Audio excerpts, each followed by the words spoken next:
we're going to talk about how content fuels conversions and everything else, because we wanted to kind of go through the different, I guess, layers / channels to do with conversion. So we've done a bit of a strategic, we're going to do some content, and then we're going to do digital PR as well today. I would love for you to introduce yourselves quickly, if that's all right. Hello, I'm Jo. I am a fractional head of content. I work with Emma at Advocatude. I've been in marketing for a very long time, since about 2001, and I've spent the last 10 years here. Before that I worked in the Middle East and North Africa doing generalist marketing roles, and it was out there that I realised that my passion was really in content, and that's something that's so often done badly in the companies where I've worked, that I became a bit more specialised. I'm now a head of content, fractional head of content for 3 B2B workplace tech businesses. And I'm a northerner, well, kind of, not as northern as here, I'm from Manchester. Hi, Jonny Kenyon, head of marketing and IT consultancy. I always say I've never marketed anything sexy. My background was basically starting out in e-commerce, marketing spare parts for your home. We had 17,000 parts in a website, in a warehouse, and our biggest website conversions were like toaster elements. Our demographic was like 80 plus males, so hard gig, moved around within that a little bit. And then moved into medical compliance software, which is I know. He's really teasing us. And then the last 6 years in cybersecurity before moving into IT consultancy. So yeah, I kind of taking taking really unsexy things and making them sound okay. So. Yeah, you've done a great job, Jonny. Yeah, you know. I'm going to plug. I've got a rival podcast as well, which is also available on all streaming services. Marketing Dribble podcast. Normally I talk with my co-host Rob, but he's gone to Turkey. So today I've got an upgrade, which is fantastic. So. You might swap Rob out permanently for Jo, maybe. We'll see what happens. Yeah. We've done a few episodes with Jonny and Rob as well, so and they're always very fun. There's lots of fighting and banter. It's great. So before we get into the topic of content, guys, we can't let you be on the podcast without asking for a marketing confession. I'm very excited about Jo's confession because it's just class. Should I go with my confession then? Please, yeah. That's okay. So my confession is that despite being head of content marketing, I really don't like LinkedIn, especially my LinkedIn. It's horrible. I don't know what's wrong with my algorithm, but if it was a real place, I wouldn't go there. And I've got quite a strict policy about what I like to see and what I'm not comfortable seeing. And I'd recently accepted quite a few new contacts who look fine and legit, good people to be connected with. And then the next time I went in, I saw these just men in pants.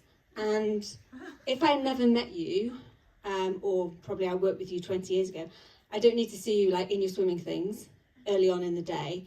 So I just mute those people, or I block those people.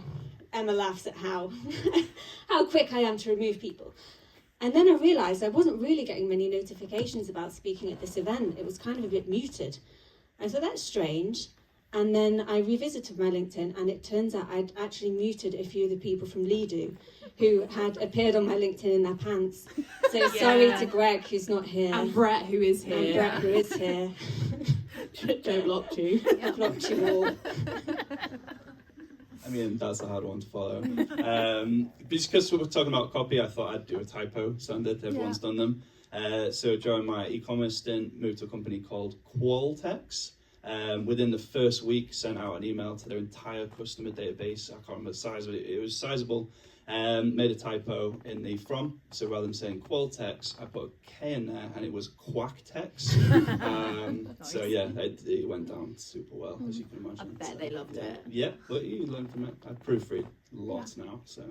We all have learned to proofread the hard way, haven't we? I can't proofread, so I get someone else to do it because I'm known for like a horrific spelling mistake. But we like it, it's kind of cute, so it's fine. At least you know I wrote it, you know? Yeah. It's fine. Awesome. So,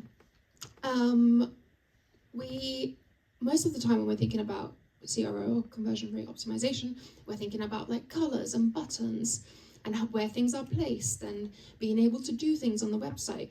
But what is the role of content in that? Because obviously content is at the base of everything on a website. How do you see it in your work, and how do you kind of ensure that you're taking that conversion mindset with you into your content writing? Yeah, I think a lot happens before you get to that point where you get to talking about things like we talked about yesterday, like shadows on the boxes. There's a lot that has to happen before people get there.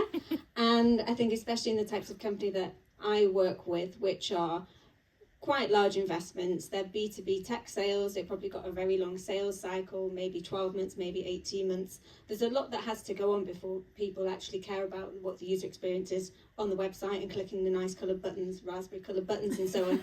So I'd say... Very specific. No shade. I'd say that a lot of the content that happens outside of that is doing all the heavy lifting. Everything that keeps those people interested and engaged, who are interested but not in market, or who are going through that very long sales cycle, or are trying to win other stakeholders in the business to get them to buy in. The content at all levels of the buying process is doing a lot of the heavy lifting there, and it's also translating into the things that you do offline as well. Coming back to the point people have already made, say, about brand awareness, if you've got good content as a foundation, that will feed into all the things that you do in real life, on your webinars, in sort of all the downloadable long form pieces of content that you do, and that is all eventually going to be attributable to the positive things that happen if you have a good user experience on the website. But I think there's a really solid foundation in the content. Yeah, for sure. And I've recently started a new business. I've had to do that stakeholder buy-in of why we do brand, why we do content. So I brought some stats with me as well. And I think, so we're just looking at content. I think it's now 17 plus. So excited. Oh, sorry. 17 plus digital touch points now in a B2B buyer journey. You've mentioned at length that there was buyer journeys, and obviously there's different stakeholders involved.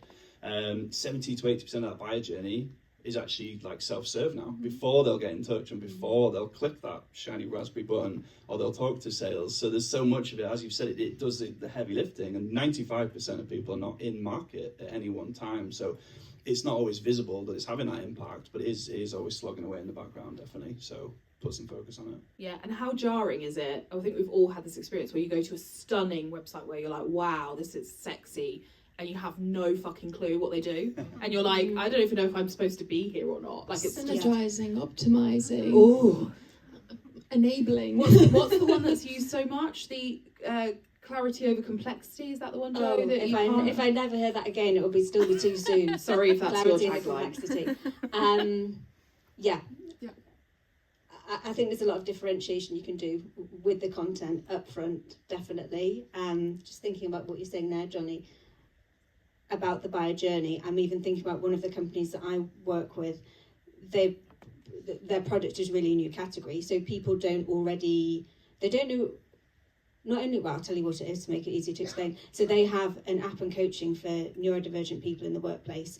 So large organisations are the target, enterprises the target. People probably don't actually know that they need this. They might be seeing signs manifest in the workplace, but they don't know that they have the need. They don't know that a solution exists, and they also need to know that we do have a solution and it's really credible, it's proven, it's independently evaluated, and we've got lots of evidence of its efficacy. So I think especially for products where you're marketing a new category, it's even more important to have the really solid content foundation up front. Absolutely. So, guys, if someone thinks that content is just like one thing, it's just like it's either its own channel or it's completely outside of the rest of the marketing mix, how do you guys tend to respond? And, where do you think it sits sort of strategically in the wider marketing mix? I guess if someone's like trying to put it in a bucket, you could put it in a bucket like brand if you really wanted to, and you could say that. But the kind of person I think that's saying that probably thinks content is just your blog, So it's probably worth defining content, which is, for me, is anything that you've put out there that people are consuming. And this lets me do an analogy. I absolutely love analogies. Kind of like farming, right? So if you farm all your produce, you're just putting it in a pile on the farm and saying, come and get it. That's not really the way to do it. So I think, what good content does is it's the vehicle to get that content out there, basically. And it comes out on all the different channels. So it's like sending it to the farmer's market, but also like the local markets. It's getting it into the supermarkets and distributing that. So this is where all those other channels come in. and it plays a part and it feeds into all those other channels basically. You know, and before you know it, you've kind of got Don French on an advert trying your onions, talking about how crispy they are, and it's out there, you know, it's not just sat in a pile, come and get it. So it's a lot more effective when you use it through other channels basically. It's suddenly then it's in front of the right people, it's the right content, the right people at the right time basically. You then sort of layer in your brand, your tone of voice, that starts to become really powerful. So it's not just putting bad content out there, because that's not going to do very well. People will just send it back in a farm analogy, you'll end up with loads of waste. So it's putting good content out there on the right channels, and it's how it all works together. And I think almost like a fuel kind of thing. It fuels all the other channels and makes them perform really well, and it almost sits on top of them rather than being its own individual thing. It has to work in tandem with everything else, and it has to be good, I guess, you know. Yeah. Agree. It definitely has to be good. I also think it's not really a channel.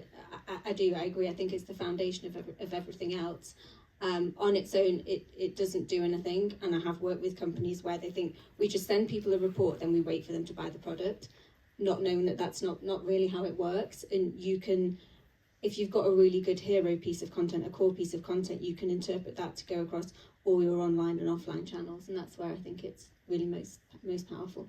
Yeah, also on your, like, it's got to be good point. Obviously, it's got to be good, but it's got to be good for your audience, right? It's not for your CEO, it's not for you, it's not for your sales team. It doesn't really actually matter what they think, does it? It's about your ideal customer profile, and not, you know, it's not what we think is good, because we might not like it. Yeah, that's okay.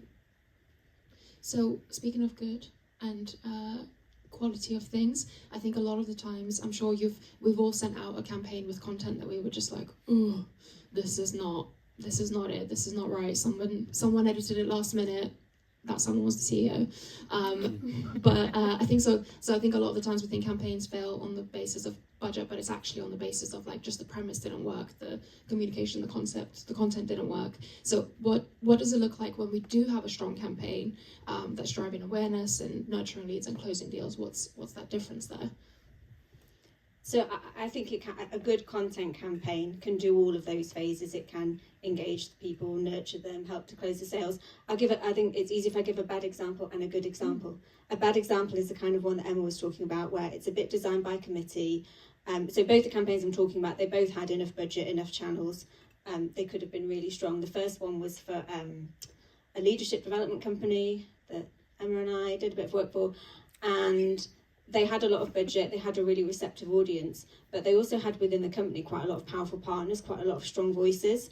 And in designing this campaign, and they did have a really good methodology for what they did, in designing and putting together the campaign, it just got diluted because people wanted to say what they thought was interesting, and they wanted this campaign to do more than one job, and really, well, do all the jobs really, tell everybody everything interesting that there was about what they do in their company. And in doing that, even though we were connecting with the right audience, it just became a bit diluted and a bit lost. And I don't think the audience ever really connected the dots. And sometimes I say to my colleagues at one of my clients when they get fed up doing a campaign, I think we've really got to be sick of what we're saying internally. We've got to be so fed up of this content campaign internally before it really connects with the type of audience we're going after. And I'd say that one never really did, even though we threw quite a lot at it. Conversely, another campaign I did for a company, they have software where they're saying labour market analytics. We did a campaign where we used their methodology to run the analytics on, I think it was a Fortune 500 or Fortune 100, and then extended it to the Fortune 500, where we used our methodology to highlight risks that they've got in their workforce, so labour market risks, skills gaps and so on, using quite a big ABM. It's not small enough to be called ABM, but we sent the report to each of those companies saying, look, we found these risks in your company. Here's a summary of what they are. We've used our methodology. Would you like to see a little bit more information about it? If so, we can come and present it to you, or we can have an online session with you. So it done the awareness, we got it out to them. It did the nurture when we did the ABM part of offering to have that, kind of face-to-face conversation with you. And that did convert to leads, and they were attributable because we knew exactly who was in the target audience. I'd say both of those had about the same budget and the same number of channels available to them. So yeah, I think it's about a lot of the time just giving the content one job to do, and then you can get your messaging spot on. And don't let the senior people really dilute it, because it ends up looking like it was done by a committee. Dude. Yeah. So many stories about that. One, you were meant to launch a campaign and then the CEO decided to hand edit on a phone call the entire ebook, just like, The day for before. 3 hours. So that's great. Obviously, it didn't do great. Yeah, I've never wanted to cry more. And also there was like a more, at that time I was like a head of demand gen or whatever, and there was a director of marketing, and I went to them and I said, this is what the CEO's just done. And she was like, we're just going to have to change the ebook. And I was like, no, that's not the answer. Anyway, we live and we learn. Yeah, I guess, yeah, very similar. I think it's because marketing's so accessible now and it's so easy to produce content, a lot of people can get involved and you end up just putting generic stuff out there. You're talking at people and not specifically with them. So there's loads of stuff you can do. You can make tiny little tweaks to your copy just to resonate with the audience. An example, when I was in healthcare, they were just doing kind of a blast all catch all message, but you can make, like NHS would have patients, whereas a care home would have residents, and even making those tiny little tweaks saw kind of an impact. And you can go beyond that, and a real big thing you should do is like speak to people, your prospects, your customers. A great example of this is Blame It On Marketing. They go to events and they have their board where people write down their problems, you have conversations with them, and I guess that informs your future content, your future blog episodes, and those kind of things is actually what people want to hear rather than what you think the CEO, what the CEO wants to push that week. So, there's some little stuff you can do that makes it really powerful. Thanks for using us as the example. Yeah. Very Suck up. Oh yeah, it's me. All right, there we go. So guys, how should people start thinking about like different types of content? So like obviously you've got long form assets, you've got one-off outputs. What's the difference between kind of creating content and then building a content engine so it doesn't just feel like sporadic acts of either content or marketing? Yeah, I think I won't say too much about this, but obviously having like good brand guidelines and good tone of voice guidelines and making sure that's weaved through everything is really important. But kind of not looking at your channels in silo and looking at the overall data and have everything talk to one another is really important. So for instance, you can go into your PPC campaigns and you can, if you had a broad campaign running, for instance, you might pick up lots of queries. That could form a piece of blog content, that could form your FAQs, that could go in a help center, vice versa. You could go on the website, see how people are naturally finding products, services that you offer. That could form some performance campaigns, etc., or email campaigns, or whatever kind of goes out. And it almost becomes like this kind of ecosystem. They're all feeding one another. So just don't think of it as like, let's just throw some content out there. It's like, how does it help? And using those actual insights again. And then I think that's when it becomes kind of this long-term asset. This blog post that you put out 12 months ago is still feeding everything else. Good example, so working in cybersecurity, our product could be called loads of different things, like a vulnerability scanner, web app scanner, like a DAS tool, it was about 10 different names just for the one thing that we actually did. So a really good place to test that is on PPC campaigns. You can do quick testing, and what we found was a certain term really resonated with a US audience. Off the back of that, we were able to push that into America, got some huge deals off the back of it, a ton of revenue, and that was just from keeping an eye on what was working with certain audiences and what was resonating with different people. So I think, just to go back to the previous one a little bit, really pay attention to that kind of stuff, and don't just throw it out there like it's so easy to do. Just write something on AI, plop it out, totally forget about it, revisit it, and constantly, like I say, brand guidelines, tone of voice. Ask yourself as well, why am I putting this piece of content out there? Mm-hmm. What is its purpose? And then make sure you revisit that, and has it hit its purpose? So, nothing groundbreaking, but you'd be amazing amount of people that don't do that. Yeah, I agree. I think it's really important that if you've got somebody like me that's working on the content that I'm really talking to and keyed into whoever's doing the performance marketing, whoever's measuring success, and making sure that the content is a good balance between the kind of things that are going to perform for humans and the algorithms, and also to what you're hearing from sales or from the account managers, to make sure the real world pain points are connecting, and also playing to what's actually going to drive success when it comes to conversions. I'm not one for process, but I think content is actually a place that really benefits from process. So having a system of where you get inspiration from, what kind of content you create on a weekly, monthly, quarterly basis, having some sort of input from outside and how you do that, I think all of those things make content much stronger. So for example, like obviously Emma and I do a podcast, but the podcast is one thing that gets views, whatever, but like the amount of content that we then have out of that and the systems that we have to distribute that, that's actually the important and powerful bit. So yeah, even if you're writing a blog a week, okay, cool, what are you gonna continue doing with that? Because I think that's the hardest bit in marketing, is constantly having to make new stuff, and you don't have to. You just need to figure out a process to not waste the content you're already making. Yeah, for sure. And Joe, you sort of mentioned like hub content earlier, so you can align it to a framework as well, and that works really well with that. So you've got your hub, help, hero content, if that's the model you want to follow. And I saw something, it's probably like 12 years ago, but I still use it to this day, and it's like a plate of food basically. Oh, yeah. And it's like you've got your protein, and it's so old now, but it's so still relevant. And then you've got your little condiments and your spice if you want to add some, and that's just an easy way to pitch it to non-marketers and say, this is why we're doing all these different types of content. Can you add some spice for us? And that gets like business buy-in then as well, you know. Yeah, I think that's the thing that takes it from being the sporadic bits of marketing to the content engine, which is that you have that process, those systems in place, the reporting, the kind of like look backs that you might have with a team, the kind of the processes around how you actually deal with the CEOs that want to go rogue on the content. All of that turns it into the engine, I think. And content is one of those things that you get so much feedback on, whether it's like from human beings, comments, but from all the analytics, you can constantly be like figuring out what the next thing is out of the actual content that you're making, which I think is why, I love content for that reason. It's just immediate external validation, or not. Or a lack thereof. Or not. Depending on what you do. So guys, when content's actually working properly, what metrics are we looking at?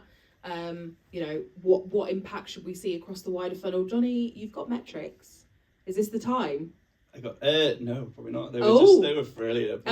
Yeah, I think just broadly, like all metrics should improve really. If as we mentioned, if you're using that fuel, as it were, the content in every single channel, you're doing it right, everything should go up. If you're using it in your emails, you might get better open rates, some good titles, better click rates. If your content's compelling, when they go to the website, they're taking better actions on the website, not just conversions. That's the obvious one, isn't it? Really, but like.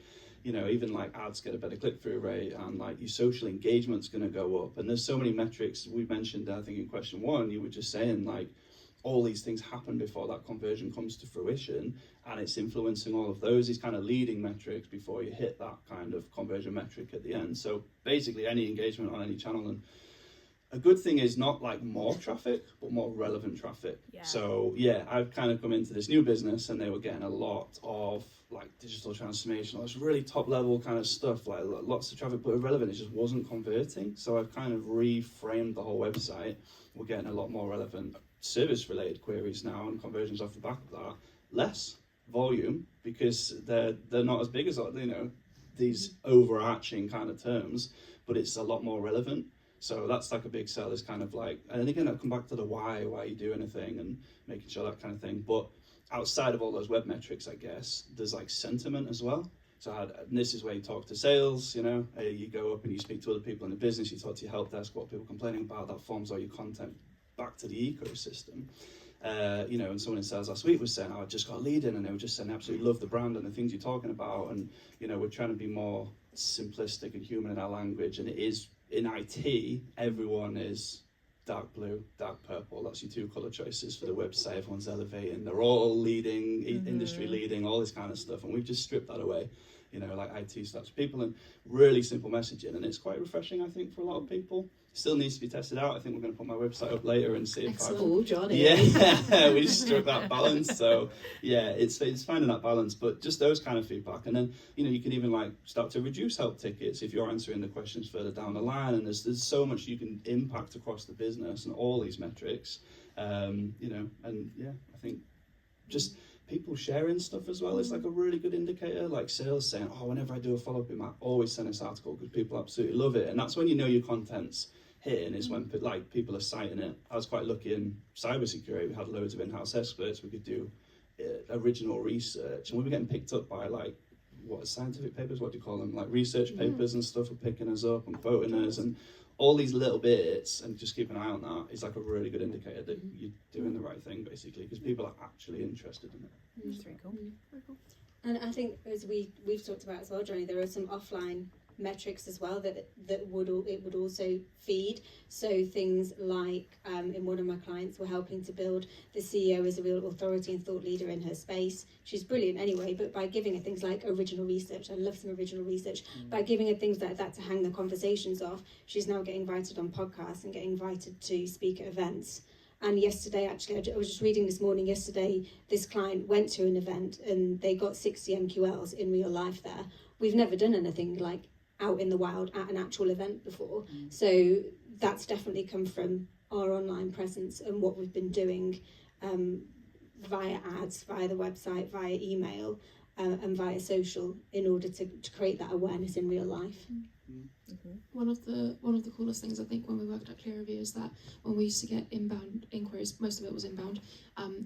It was a HR tech, so the HR people would like say our phrases back to sales, and like they would talk about the things that we do because we built the category, but they would basically talk back in the language that we use, and we could like you could really tell if someone's been on the website browsing and reading and consuming all the content for a year versus someone that just came in because they're comparing tech or whatever it is. So yeah, obviously you can imagine the conversion rates also reflect that. Absolutely. Well, thank you guys. That's been awesome.